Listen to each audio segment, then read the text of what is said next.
Lo que quieres saber de la Constituyente UNAL.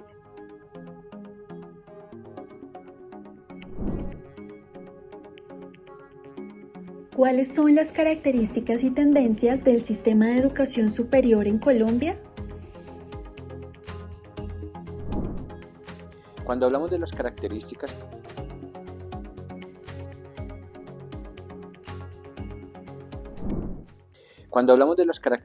y tendencias del modelo o de la educación superior en Colombia, uno debería hablar de tres elementos fundamentales que quedaron establecidos en la Ley 30 de 1992. El primero de ellos tiene que ver con el modelo de financiamiento que estableció la Ley 30 de 1992, que ha resultado totalmente insuficiente para garantizar el cumplimiento pleno de las funciones misionales en la universidad y adicionalmente insuficiente para garantizar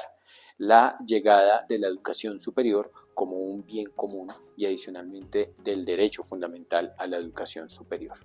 Esto por cuanto el modelo de financiación de la Ley 30 de 1992 establece que los presupuestos de las universidades públicas deben actualizarse año a año con el índice de precios al consumidor o, más comúnmente definida, con la inflación. Esto significa que en última instancia lo que hace este modelo de financiación es garantizar que el recurso no pierda capacidad adquisitiva, pero no que ese recurso permita que efectivamente tenemos unos dineros crecientes para garantizar el cumplimiento pleno de las funciones misionales, como decía, bajo los principios del derecho y del bien común del conocimiento. Esto ha llevado a que las universidades públicas del país, por ejemplo, lleguen a tener hoy cerca de 650.000 estudiantes, cuando en 1993 teníamos 150.000 estudiantes, y a partir de allí haya crecido, sí, la cobertura, pero casi que manteniendo constantes los recursos que se llevan a la educación superior. Esto ha generado lo que hemos denominado siempre un desfinanciamiento estructural y una deuda histórica con la educación superior del país, que lleva a explicar en gran parte por qué en muchos casos las plantas profesorales y de trabajadores y trabajadoras administrativos han estado congeladas, que llevan a explicar por qué en muchos casos nuestra infraestructura sigue siendo obsoleta o se sigue cayendo, o por qué no se adapta a las necesidades de las personas con discapacidad. Pero también esto lleva a explicar por qué la calidad en la educación superior puede llegar a ser mejor si tuviéramos mejores inversiones en la educación superior. Y de hecho, lleva a explicar por qué no tenemos, como deberíamos tener, un fortalecimiento incluso mayor de la ciencia y la tecnología en el país a partir de la labor que realizan las universidades públicas. Si uno observa muchos de los indicadores que rodean a la educación superior y particularmente a las universidades públicas, pues efectivamente observamos que ha subido el número de estudiantes, que ha aumentado el número de programas de pregrado y posgrado, que ha aumentado el número de grupos de investigación, de publicaciones, etcétera, lamentablemente en términos reales casi que con los mismos recursos que teníamos en 1993. Eso explica la desfinanciación y por qué los límites a la garantía del derecho. Hay un segundo elemento importante a tener en cuenta acá y es la configuración de un sistema jerarquizado en la educación superior del país. Jerarquizado en tanto se establece que en la educación superior debería haber carreras universitarias, técnicas y tecnológicas, pero lamentablemente la Ley 30 y en general la normatividad gubernamental que ha surgido sobre el tema ha establecido un sistema de esta manera sin necesariamente tener plena claridad sobre qué entendemos por carreras técnicas o qué entendemos por carreras tecnológicas. Muchas veces la distinción se hace únicamente en términos temporales, 2 años para una, 3 años para las tecnológicas, 4 años para las carreras universitarias y más aún se establece a las carreras tecnológicas como una formación intermedia ocupacional entre la técnica y la universitaria. lo cual no debería ser así. Entonces, efectivamente, otro de los efectos que tenemos es esa forma jerarquizada de pensar la educación superior, en donde lamentablemente las carreras técnicas y tecnológicas, dada esa ambigüedad o esa falta de criterio conceptual, no tienen el debido reconocimiento que deberían tener en la sociedad, ni siquiera salarialmente cuando las personas hacen este tipo de formación. Allí particularmente será interesante que en algún momento el país piense qué será una carrera tecnológica y cómo las carreras tecnológicas se asocian verdaderamente con las ciencias, con las ingenierías, en términos de pensar aplicadamente los desarrollos científicos que se llevan a cabo en las universidades y no realmente como un mecanismo de formación para el trabajo. Y finalmente, otra de las tendencias importantes ha sido toda la estructuración de un sistema de aseguramiento de la calidad. Calidad que implica para muchos casos la generación de registros calificados que garantizan unas condiciones mínimas, pero también la calidad asociada a los criterios que llevan a las instituciones de educación superior y a las universidades a acercarse a los criterios de acreditación de alta calidad. Allí ha habido unos desarrollos muy importantes en Colombia, siempre en el marco de una discusión también interesante en términos de cómo estos criterios de calidad pueden llevar o no a la homogeneización del sistema, lo cual sería malo para el sistema de educación superior, pero también cómo estos criterios de calidad, que muchas veces se plantean como externos, terminan generando elementos que resultan ser violatorios de la autonomía universitaria y de la libertad de cátedra de las y los profesores en la universidad. Este tema ha sido muy importante en términos de la definición del sistema. El gobierno ha tenido mucho más control sobre este asunto y efectivamente a partir de las discusiones que se han planteado, hoy tenemos algo muy interesante y es cómo las universidades públicas pueden avanzar en la definición y fortalecimiento de sus sistemas internos de aseguramiento de la calidad. Una forma que nos lleva a pensar sí la calidad, pero desde una visión un poco más autónoma como respuesta a estas discusiones que les he planteado en términos de la calidad y sus pretensiones a veces de homogeneización y a veces también de violación de esa autonomía de las universidades. En todo caso, este concepto sigue siendo un concepto muy discutido. Algunas critican que es un concepto proveniente del sector empresarial, de la administración de empresas, de la ingeniería industrial, que no debería tener cabida en las discusiones sobre educación, pero al final digamos que el consenso que hay hoy es que la calidad es un concepto multidimensional que puede llegar o no a ser pertinente en ciertos territorios o ámbitos sociales, pero que siempre, sí o sí, está asociado a dimensiones de poder. En tanto, esa calidad establece una jerarquización de valores que consideramos deben llevar a cabo o deben manifestarse en los atributos de aquello que llamamos educación superior. ¿En qué consiste la crisis de financiamiento del sistema público de educación superior en Colombia? La crisis de la financiación en la educación superior parte fundamentalmente de no reconocer que cuando hablamos de la financiación de la educación superior estamos hablando de un concepto político. Evidentemente, también es un concepto financiero, contable y económico, pero al final de cuentas la manera como pensamos la financiación hace referencia a un proyecto político que podamos tener con la educación superior. Y hablo de proyecto político porque cuando pensamos que la educación superior debe ser un bien común, cuando pensamos que la educación superior debe ser un derecho fundamental, entramos al terreno de lo político, entramos al terreno de la justicia social, entramos al terreno del sentido que debería tener la educación superior. Este punto es muy interesante porque ha tenido antecedentes también en las luchas históricas del movimiento estudiantil y profesoral. En algún momento, en 2011, en las movilizaciones asociadas a la Mesa Amplia Nacional de Estudiantes, había siempre una pregunta: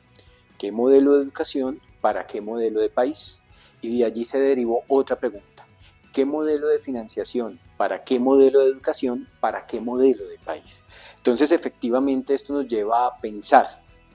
que cuando hablamos de lo financiero estamos hablando de un problema político y no únicamente técnico, ni económico, ni contable. Como decía hace un momento, el problema fundamental de esta forma de financiación establecido en la Ley 30 es que el crecimiento de los recursos que han llegado a la universidad pública no se compadecen con el crecimiento que han tenido las universidades públicas del país en materia de cobertura, investigación, diálogo con la sociedad, creación de programas, etcétera, etcétera.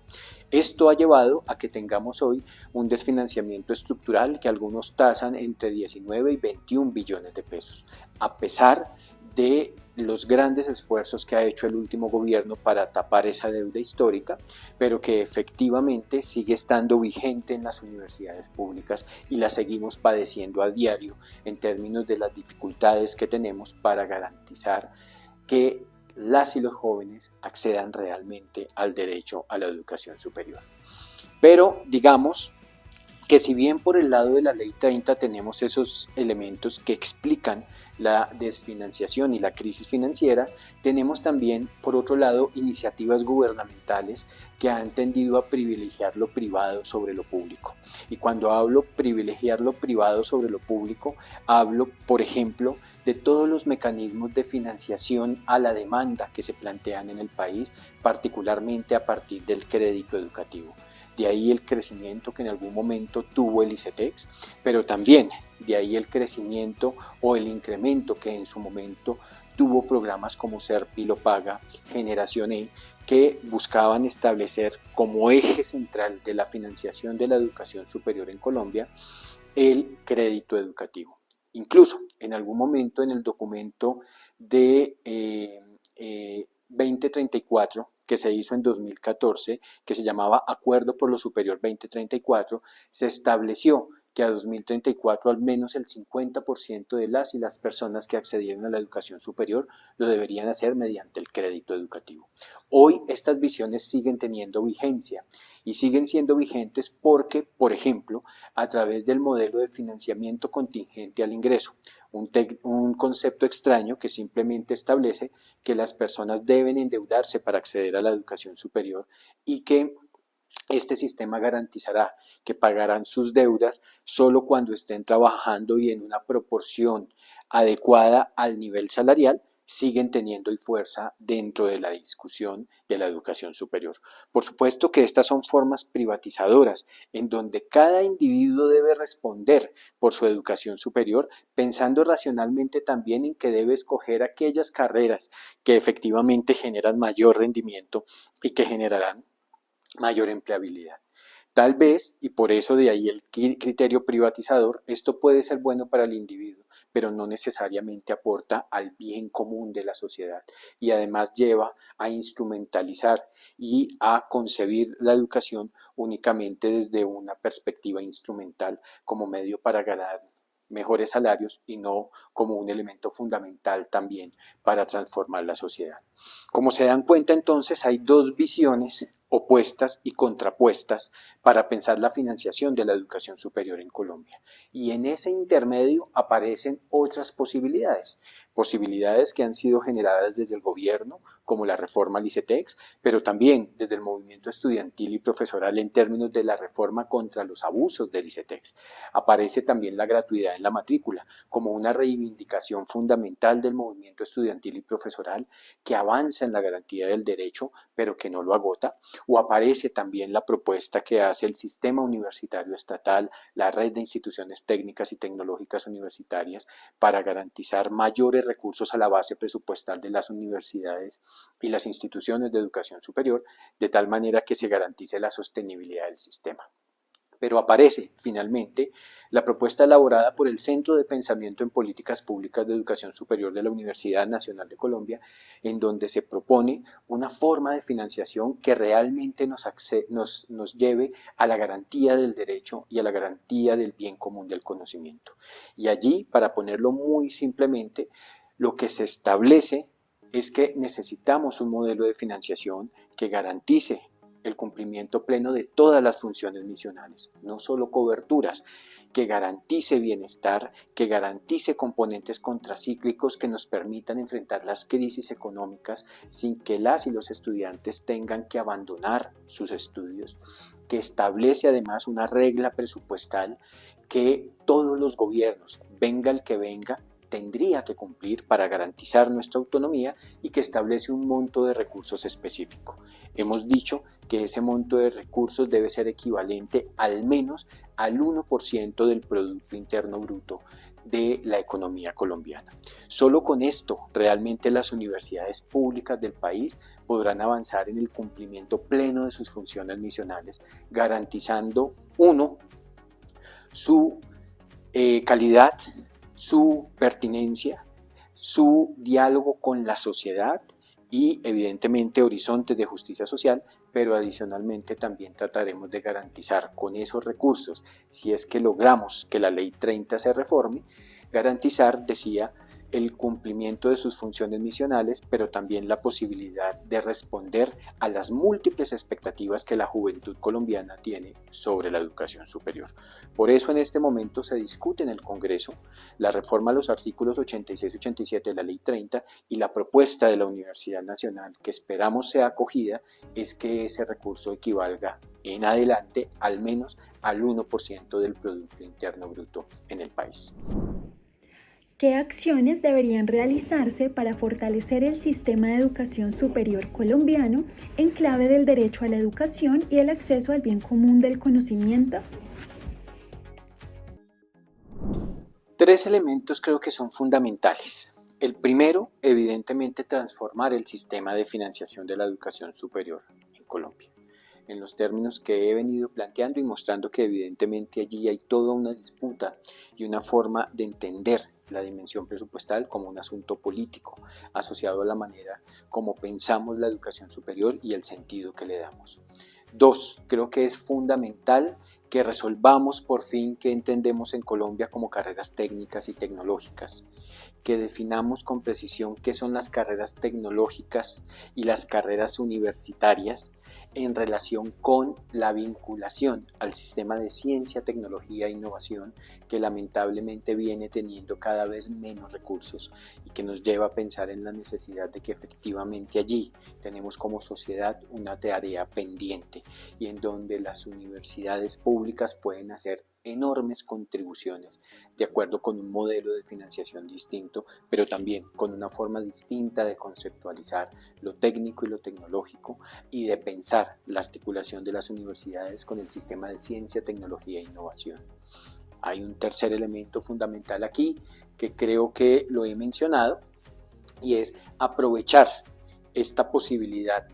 que ha sido también un producto de discusiones muy intensas en la educación superior asociada a garantizar el fortalecimiento, la construcción de los sistemas internos de aseguramiento de la calidad.